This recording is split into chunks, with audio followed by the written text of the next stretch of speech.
Yeah, yes. Grego's here. Looking good. So let's have a quick update. Unedited, raw. So raw. I've still got my spray suit on. So we decided, even though we had it all in, poly and whatever, and blocked it out, primed it.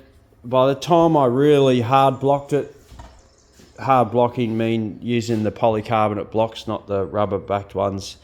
There was some rub throughs to filler, rub throughs to bare metal on some edges, and on the roof when I gave that a good block, and there was quite a few areas here and there that were a bit ordinary. And I'm like, we've come this far on the car. We've done so much metal work.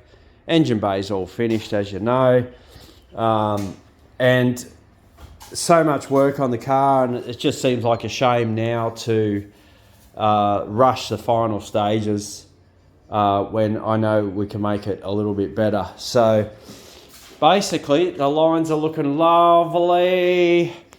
All the panels super flat. They've been blocked multiple times, and that's just what you got to do on these things, don't you, Bo? Hey, you just got to do that, don't you, mate? So it just needed a bit of work on that nose, down on the lower section, and you go, oh well, the bumper goes there, you don't really see under there. Well, you still want it tidy. It's not perfect. It's not a Riddler. It's not a bloody Motor X winner. It's not whatever. It's just going to be a beautiful looking, usable, but you can still rock up to a show and people can admire it. So that's sort of what you want. There's not an unlimited budget. It's not just throw 1,000 hours at it and make it perfect. It's like, nah, it's just get the rust sorted, make it solid again.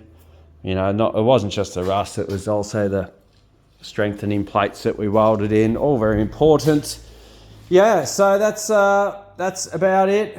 And just super happy with how it is now. So I'm going to actually give this a wet rub, which will be good, get it nice and smooth, and then it's just going to spray on the sealer and colour and clear. Dunsky. All right, just a short video. Ciao for now.